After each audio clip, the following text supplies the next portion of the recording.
This chapter breaks pretty evenly into three parts. First, the Trask boys have a discussion about the dead rabbit and the dead mother. Then secondly, Adam and Lee have a discussion about Lee's past. And thirdly, Adam and Lee have a discussion about a letter to Charles. So first of the three sections, the Trask boys have a discussion. We saw in the previous chapter that the boys were having a discussion with one another about who takes credit for the kill and the gift of the rabbit. The gift of the rabbit was supposed to go to Lee or father, but it ended up unexpectedly going to Abra. But the story is still there.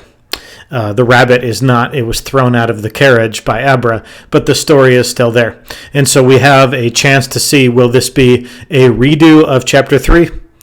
Between Charles and Adam, or will it be a redo of the Cain and Abel story? But Adam pulls through, and he doesn't seem to prefer one of the sons taking credit for the kill and the gift, or the other. In fact, he says that they handled it properly by the way that neither of them took full credit, nor neither of them robbed credit, and so the boys handled it not like Cain and Abel, and not like Charles and Adam did. And so we seem immediately to think that, okay, we're not going to have a replay of the Cain and Abel story. We're not going to have a replay of the Adam and Charles story. But as soon as we think that, then Charles starts to mess stuff up. He sees that everything is peaceful, and he can't live in a world where he can't live in a world where everything is peaceful. And so, to use the metaphor of the previous chapter, he thinks of the anthill that he can kick over. So Aaron is attracted to Abra, and Adam is for that. And so when there's love, it makes him feel uncomfortable. And so all he can do is react to this blooming love between his brother and the young lady. And so he kicks over the anthill, and he says something like, basically, speaking of Abra, she said we should mention she mentioned we should visit our mother's grave. He knows what he's doing. He knows that those men are probably telling the truth, and that his mom is very much alive and very much nearer than the East Coast. And so now we're forced to see, is Adam going to continue the sin of lying to his kids, like Cyrus seems to have lied to him, and thereby causing a problem? Well, what problem? Both Cyrus and Kathy are described in this novel earlier as being excellent liars, because they told the truth as if it was a lie, and they told lies as if it were the truth. And so their mixture of falsehood and truth is what made them such good liars. Well, conversely, that could be what's going to make Adam a good father or a bad father, as in accordance with Lee's wisdom. If Adam doesn't tell them the truth about their mother, then it's going to ruin all the true things he does tell them if he just allows them to believe one lie. And so we'll see how that plays out. So on the one hand, the conversation doesn't go like the Cain and Abel story, but it seems to be going as Adam continues the lie that their mother is dead, and says she's back on the East Coast, and uses the "it's too far" excuse. So when Lee pipes in with his advice that he really should find a way to not be like Cyrus and start telling the boys the truth, then in the second part of this chapter, Lee tells one of the most horrific stories ever. And it's easy to forget once you read this little story inside of a story. It's easy to forget what prompted it. And what prompted it is Lee is telling the story as an example of something that his father told him. And then he tells Adam something that I think is Steinbeck speaking to us, the reader. Of course, it's Lee, the character, talking to Adam, the character, but I think through those two characters, Steinbeck is telling us, and he says that there are dreadful beauties, and it's better to have a dreadful beauty that's true than a nice story that is a lie. Because when you have a nice story that's a lie, it makes lazy people not be contemplative, not try to fix anything, continue on in false and lazy and fake happy ways. And ultimately, lying isn't loving. Ultimately, telling the truth is loving. And so even though hearing a hard story about Kathy and Cyrus and Charles, I think Steinbeck is preaching to us, as hard as it is to read about truly evil characters like Kathy, it's better to hear a true hard story than a happy story that is just all sappy and it's not going to affect any change. And so Steinbeck, I think, is telling us about all of literature and certainly this story in this book in particular. And so Lee's story is hard to read about the rape and murder of his mother by the other workers, and it also that this story also serves to sort of illustrate where Lee is coming from in the previous chapters, where he thinks that human evil arises from people feeling rejected, and then they lash out against their rejection, and then they do something that they're ashamed of, and then it's trapped in this endless cycle.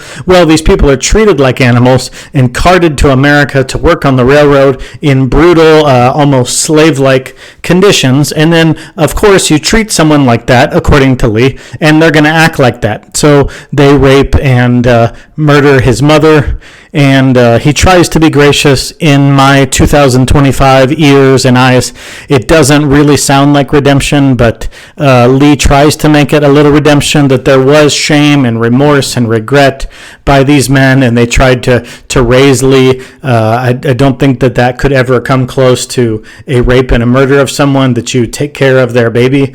Anyway, Steinbeck is still trying to make the point that if the good can somehow outbalance the bad, that we have to take the good actions that people do. But anyway, Lee is illustrating through his background, through his origin story, what he said explicitly a few chapters ago, that evil springs from people being rejected, people feeling wrong that they're rejected, lashing out, doing something that they're ashamed of, then they hide in shame, and the cycle goes over and over again. And that seems to be what happened with these workers as they were brought to America, treated like animals, and then they treated his mother like an animal. But his father loved him enough to tell him the whole truth, warts and all, horror and all.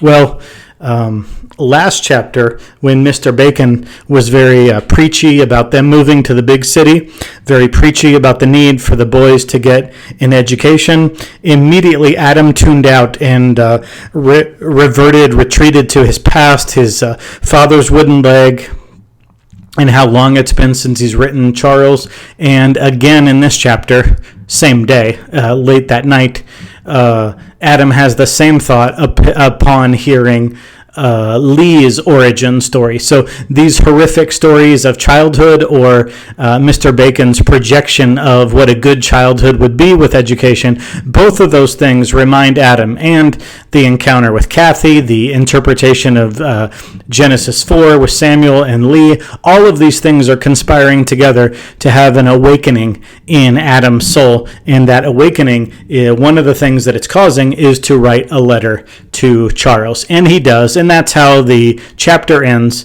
with Adam writing a letter to Charles. And if you're just reading this book through kind of as quickly as possible to understand the plot points, there's really a nothing burger in what Adam says to Charles if you're just reading this the first time. Maybe the postscript, the PS, I've always loved you, I never hated you, maybe that would grab us as significant. But when you read Steinbeck's other book, his Journal of a Novel, the letters he wrote to get warmed up every day, writing East of Eden, he did tell his friend and publisher, Pascal Cavici, he did tell him that a key interpretation of the entire novel is Chapter 4. Chapter 4 is a tiny little chapter, and in it, Charles writes a letter to Adam. Adam has gone to military service, and Charles wants to write him a letter. So while the letter at the end of this chapter doesn't seem to have a lot of significance in the novel, I think it does have significance because it's the second time that the brothers have written a letter to each other. The first one that Steinbeck said was key to understanding the novel back in chapter 4, contrasted with this one in chapter 28. It's a pretty stark contrast, yet the postscript is the biggest contrast. So back in chapter 4, Charles says that he's being haunted, he's creeped out by this all-seeing eye, that his father and his mother, they're behind every door, they're swinging, hovering over him, the rooster's crowing outside, and he has this foreboding, gnawing sense that he's left something unfinished. And I think we're supposed to understand killing his brother, completing the Cain and Abel cycle, is the thing that he's left unfinished. Now contrast that with the postscript here in this chapter in Adam's letter to Charles. He says, I never hated you. You're my brother. I've always loved you. And so will that underlying, you're my brother, I can't hate you, I always loved you no matter what, will that be the story of Cal and Aaron? Or will it be Charles in chapter 4 saying, I have unfinished business gnawing at me, and we know that unfinished business is the slaying of his brother. So I think, to put it simply, the contrast of the way Charles thinks about Adam and himself versus the way Adam thinks about Charles and himself in chapter 28 and 24, sort of putting those letters side by side and contrasting them, you get a great idea, a great insight into the character of the two, and also looks forward to the relationship that Cal and Aaron will have.